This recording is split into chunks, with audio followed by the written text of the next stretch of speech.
Stephen A. Smith, who wins tonight? Well, I picked San Francisco to win this World Series in 7 games, and I'm going to stick to that prediction. I think that, look, I'm worried. There's no question about it. That crowd is going to be electric. Obviously, Kansas City doesn't have to go up against Bumgarner to start the game. We got to hope that Hudson can handle his business and ward them off. You've got to go into the 7th inning with a lead.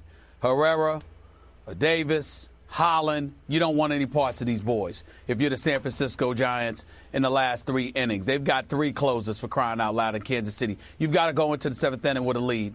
And Hudson's going to have to be able to give you something early to hold it down. Bumgarner, I believe, will make an appearance in this game, Skip.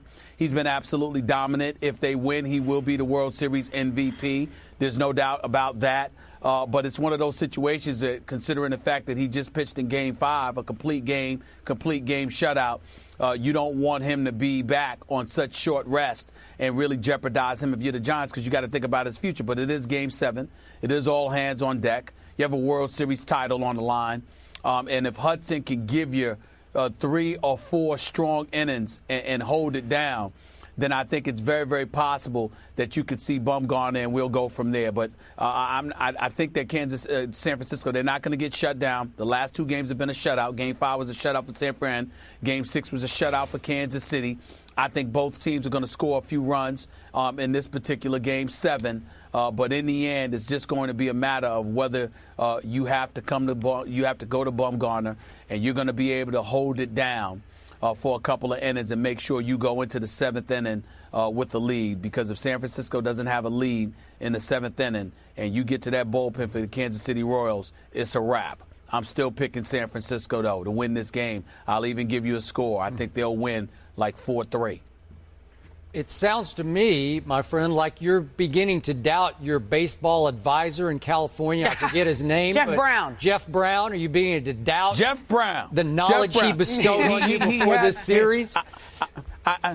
Him and my dad. Let's not forget my pops. Let's not forget pops. But I got to tell you, I did. Listen, they have me worried because, listen, it's really about Bumgarner, and that's not what I heard. My boy Jeff, I got to get on him on national television. He did believe in PV. I did not.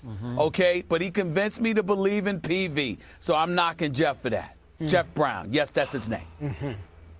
10-0 last night was a resounding statement by the team that now gets to play, as Kerry points out, a home Game 7.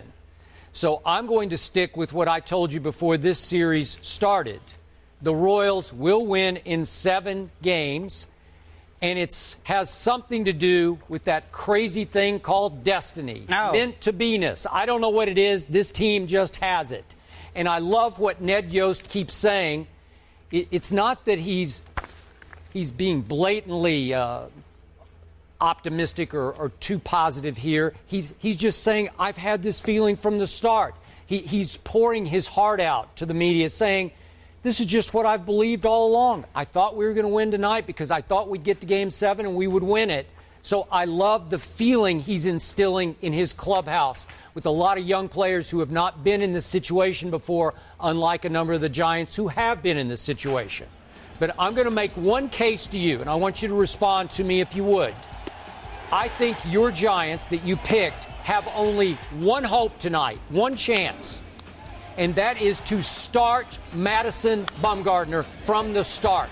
Starting from the start. There's a huge way here. If you're going to make Madison Bumgarner come out of the bullpen in the 4th or 5th inning and throw him in cold into a situation he has never experienced and ask him to put out a fire instead of start from the start, that's just wrong. That's just as dangerous to me as starting him. I would just close my eyes, start him if he tells me I feel 100% okay, and I would let him see if he could get to the 4th or the 5th and get me to my bullpen, because that's the only hope you have. Well, first of all, let me say this to you, Skip Bayless. Let me use a basketball analogy. Do you remember a couple of years ago when Ray Allen drilled that three-pointer, sent it into overtime, and the San Antonio Spurs ultimately lost that game? Forever forgotten that moment. Well, let me explain. If San Antonio, to me, had gotten blown out in that game, I believe they would have won Game 7. It was the fact that it was so close that you had spent everything, that you had basically emptied the chamber to some degree, proverbially speaking, okay? What happened is that even though you were highly competitive and you almost won Game 7, I do believe had you not expended so much in Game 6, you probably would have won Game 7.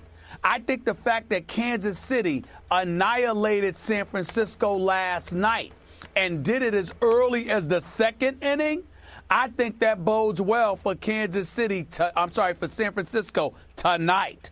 I think the fact that Kansas City won 10-0, that it wasn't a nail biter, that they ran away with it inside of the first 2 innings, that Jake Peavy couldn't even last 2 innings. I think that bodes well for San Fran tonight in Game 7. And that's exactly why I wouldn't start Bumgarner. I wouldn't start him. What happened to Tim Hudson when he started Game 3 at home in San Francisco? What happened? He lost. That's fair. He lost to Jeremy Guthrie, who's pitching tonight. But what did he lose by, Skip? He lost. What was the final score? 3-2. Was it 3-2? Yeah, 3-2. Yeah. He went 5 2/3 and gave up 3 earned runs. Okay. Yeah, but that's not a bad performance. That's not a bad performance. He didn't get smacked around like Peavy did last night. Yeah. All right, Game 7 tonight, ladies and gentlemen.